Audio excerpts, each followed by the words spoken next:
Just this week, 275,000 federal workers were fired. President Trump today doubling down on his move to dramatically and rapidly shrink the federal workforce. We want to downsize government, but make it better. That's over 10% of the entire U.S. federal workforce, wiped out in the matter of a few days. Trump administration's beginning mass layoffs of federal workers impacting multiple agencies. Thousands of workers who handle everything from managing federal lands to caring for military veterans have been fired. Many thousands of these workers were given just 30 minutes to pack up and get out. You're fired! You're fired! You're fired! Get out of here! What we're currently witnessing is the biggest government job purge in U.S. history. A whopping 75,000 federal workers took the buyout, which is basically a severance to resign early. 75,000 federal workers accepted President Trump's buyout program, offered more than 2 million federal workers to be paid through September 30th if they resign by February 6th. But the real shock,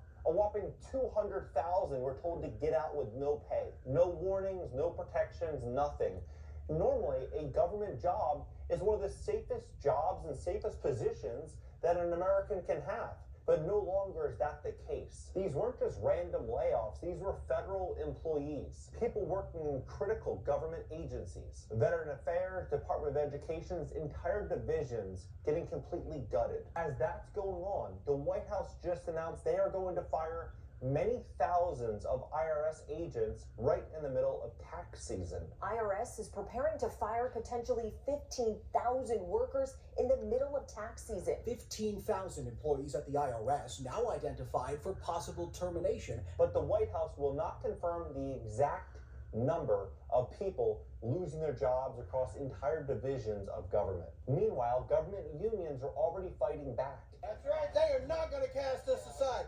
Federal workers rallied by the hundreds against President Trump's campaign to slash government programs, calling it a political purge. But here's the question that no one is asking. Will these job losses even show up on the next unemployment report? Or will these numbers be quietly revised down again? Just like the 1.4 million jobs that quietly disappeared last year. And it's not just the government. The entire job market is collapsing right in front of us. And yet they're telling us it's stronger than ever. Let's take a real look at what's happening and why the numbers simply don't add up. The layoffs are piling up fast. Just in the last 5 days, many of America's biggest companies have issued massive layoffs. Everything from tech to automotive to even banking.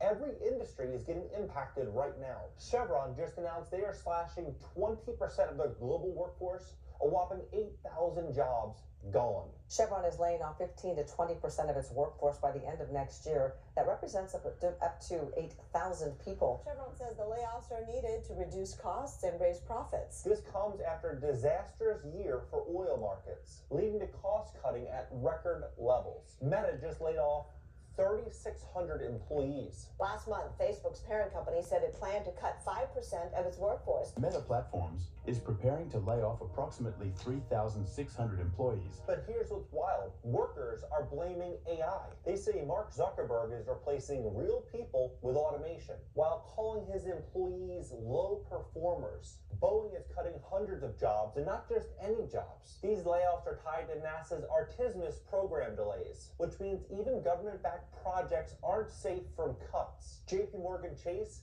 just officially began job cuts for 2025, and this is just phase one. The bank is letting go of employees across multiple divisions, even as the company posts record profits. And this isn't just tech and banking. Right now, North Texas businesses are seeing a wave of job losses as small businesses struggle to keep up with inflation. You have rising costs and declining consumer demand. But that's not all. Retail is collapsing in front of us all across America.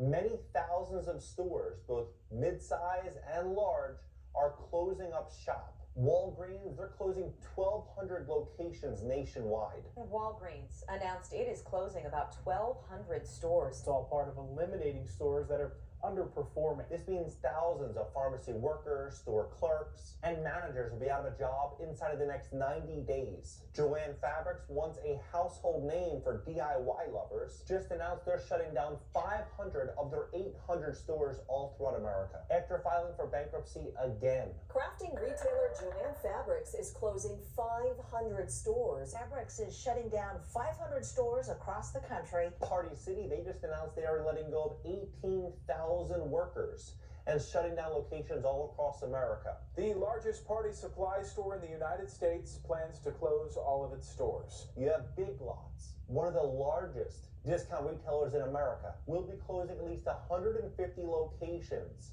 from now until April 7th of this year. All Big Lots stores will hold going out of business sales as the company prepares to close permanently. Big Lots is closing all of its stores nationwide, with even more closures expected. JCPenney, already struggling for years, is shutting down even more stores in 2025.